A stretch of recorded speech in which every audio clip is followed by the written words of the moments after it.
آج کی مجلس میں ہم پیش کریں گے کہ حضرت امام بخاری رحمہ اللہ صحیح بخاری میں صحابہ کرام کو بطور استدلال کے پیش کرتے ہیں، صحابہ کرام رضی اللہ عنہ مجمعین کے افعال اور اقوال کو، تابعین کو پیش کرتے ہیں، اتباع تابعین کو پیش کرتے ہیں۔ تو غیر مقلدین کا تو ایک ہی موقف ہے، قال اللہ قال الرسول، کہتے ہیں یہ دو ہاتھ ہیں، ایک ہاتھ میں قرآن ایک ہاتھ میں حدیث، تو وہ تو یہ موقف پیش کر رہے ہیں۔ پھر وہ بار بار کہتے ہیں کہ جی اطیعوا اللہ و اطیعوا الرسول، اس کے علاوہ امتی کی بات کو حجت ہی نہیں ہے۔ اور ہم احناف اہل سنت والجماعت احناف دیوبند کسر اللہ سوادہم، ان کا موقف کہ ہم اللہ کے نبی صلی اللہ علیہ وسلم کو بھی بطور دلیل کے پیش کرتے ہیں، صحابہ کرام کو بھی پیش کرتے ہیں، تابعین کو بھی پیش کرتے ہیں، اتباع تابعین کو بھی پیش کرتے ہیں۔ ہم تو اکابر کو بطور دلیل کے پیش کرتے ہیں۔ تو حضرت امام بخاری رحمہ اللہ صحیح بخاری میں اگر صحابہ کرام کو، تابعین کو، اتباع تابعین کو بطور دلیل کے پیش کرتے ہیں تو اس کا مطلب غیر مقلدین سے تعلق نہیں بلکہ ان کا تعلق مقلدین سے ہے۔ حضرت امام بخاری ہمارے ہیں، ان کا ہم سے تعلق ہے۔ آپ حضرات، میرا ایک بیان ہے بخاری 13 یا میرا، آپ اس کو ایک بار سن لیں، سماعت فرما لیں، مفتی عبدالستار صاحب سے آپ کو مل جائے گا انشاءاللہ، ورنہ آپ احناف میڈیا سروسز پہ جائیں گے تو آپ کو وہ مل جائے گا انشاءاللہ۔ اس پر میں نے گفتگو بھی کی ہے۔ اس میں سب سے بڑی بات یہ کہ آپ کو دلائل بھی ملیں گے اور دلائل کو بیان کرنے کا سلیقہ بھی ملے گا، کیونکہ آج بزم متکلم اسلام بھی ہے، اسی حوالے سے آپ رہنمائی لیں گے۔ تو آئندہ اس پر کو بیان کرے بخاری میرا یا تیرا اور دلائل وہاں سے لے، تو دلائل بھی لیں اور دلائل کو بیان کرنے کا سلیقہ بھی لیں۔ تو حضرت امام بخاری رحمۃ اللہ علیہ صحیح بخاری میں صحابہ کرام کو بطور دلیل کے پیش فرماتے ہیں۔ اس پر ہمارے دلائل ملاحظہ فرمائیں۔ نمبر 1، حضرت امام بخاری رحمہ اللہ صحیح بخاری میں باب قائم فرماتے ہیں، باب من خص بالعلم قوما دون قوم کراہیت اللہ یفہموا۔ آپ یوں بھی پڑھ سکتے ہیں، باب من خص بالعلم قوما دون قوم کراہیت اللہ یفہموا۔ امام بخاری نے ایک باب قائم کیا کہ بعض علمی باتیں لوگوں کو بتانا اور کچھ لوگوں کو نہ بتانا کہ شاید وہ سمجھ نہ سکیں، یعنی بس اوقات ہر علمی بات عوام کے سامنے نہیں لائی جاتی، وہ اس کو سمجھ نہیں پاتے۔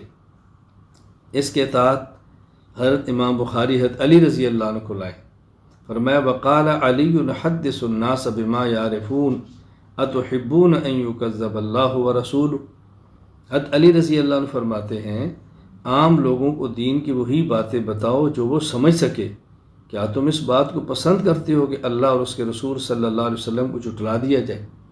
یعنی لوگوں کے فہم کے مطابق بات کرو، اور یہ حضور اکرم صلی اللہ علیہ وسلم کا مبارک طریقہ ہے۔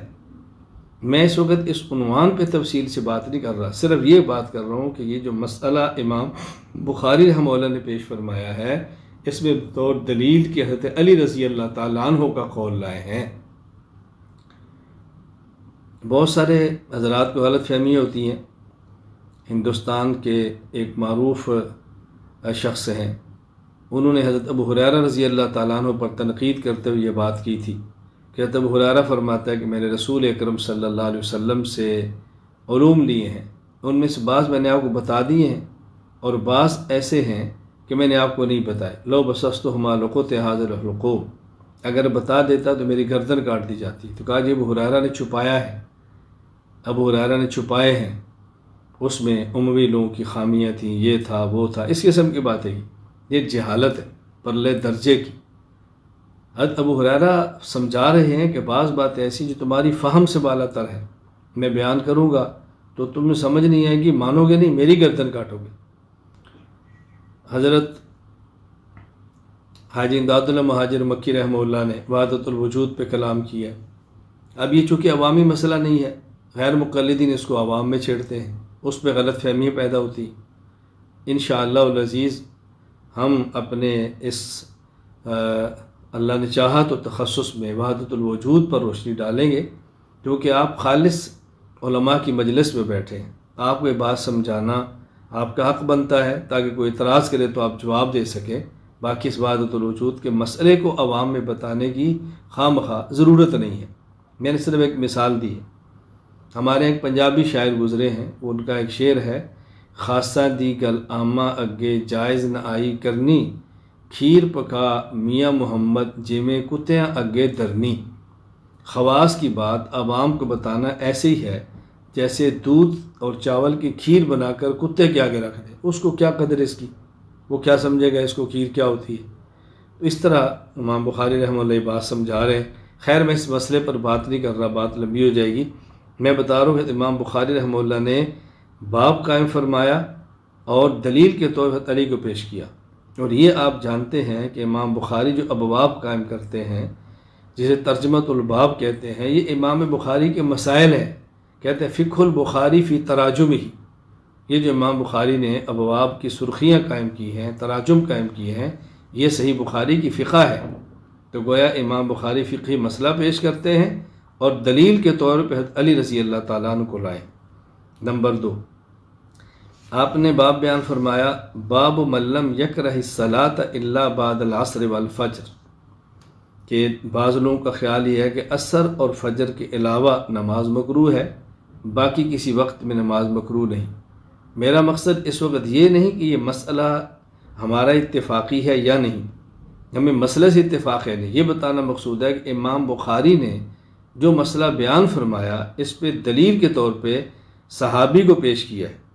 کہتے ہیں بابی قال حدثنا ابو النعمان قال حدثنا حماد بن زید عن ایوب عن نافع عن ابن عمر رضی اللہ تعالی عنہ وعنہم قال اصلی کما رأیت اصحابی یصلون لا انہا احد یصلی بلیل ولا نہار ما شاء غیر اللہ تحروا طلوع الشمس ولا غروبها۔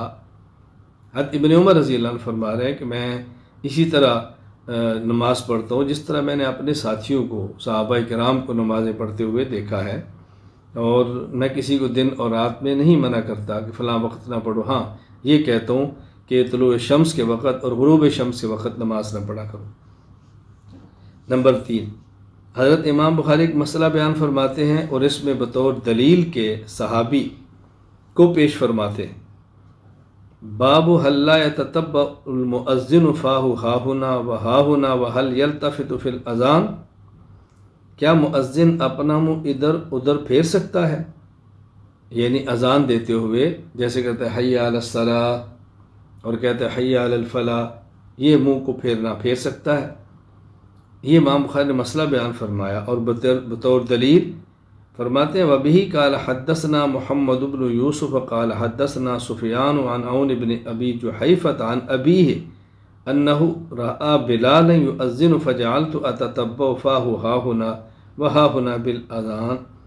حضرت ابو جحیفہ نے حضرت بلال رضی اللہ عنہ کو اذان دیتے ہوئے دیکھا، وہ فرماتے ہیں کہ میں بھی ان کے ساتھ منہ پھیرنے لگا جیسے وہ اذان میں منہ پھیرتے تھے۔ تو یہ حضرت بلال رضی اللہ تعالیٰ عنہ صحابی کو حضرت امام بخاری رحمہ اللہ بطور دلیل کے پیش فرماتے ہیں۔ نمبر 4، آپ نے مسئلہ بیان فرمایا باب الجلوس علی المنبر عند التاذین، اذان کے وقت ممبر پر بیٹھنا، یعنی جب جمعے کے دن مؤذن اذان دیتا ہے اور خطیب اس وقت ممبر پر بیٹھا ہوتا ہے، بطور دلیل کے لائے بابی قال حدثنا یحیی بن بکیر قال حدثنا اللیث عن عقیل عن ابن شہاب ان السائب بن یزید رضی اللہ عنہ وعنہم اخبرہ ان التاذین الثانی یوم الجمعہ امر بھی عثمان بن عفان رضی اللہ عنہ حین کثر اہل المسجد وکان التاذین یوم الجمعہ حین یجلس الامام۔ حضرت صاحب بن یزید کہتے ہیں کہ جمعہ کے دن دوسری اذان دینے کا طریقہ حضرت عثمان رضی اللہ تعالی عنہ نے شروع فرمایا جب مدینہ کی آبادی بڑھ گئی۔ جمعہ کے دن دوسری اذان اس وقت دی جاتی جب امام ممبر پر بیٹھ جاتا تھا۔ اب یہاں امام ممبر پر بیٹھا ہو اور دوسری اذان دیں، اس میں بطور دلیل کے حضرت عثمان بن عفان رضی اللہ تعالیٰ عنہ کو پیش فرمایا۔ نمبر 5، آپ نے مسئلہ بیان فرمایا باب من بدا بشقہ رأس الایمن فی الغسل، غسل کرتے وقت سر کی دائیں جانب کو پہلے دھونا یہ باب قائم فرمایا کہ جب غسل کریں تو پہلے دائیں جانب پانی ڈالیں اور پھر بائیں جانب پانی ڈالیں۔ دلیل کے طور پہ لائے عن عائشہ رضی اللہ تعالی عنہ قالت كنا اذا اصابت احدانا جنابۃ اخذت بیدیہا ثلاثا فوق راسها ثم تأخذ بیدہا على شقها الایمن وبیدہا الاخرى على شقها الایسر۔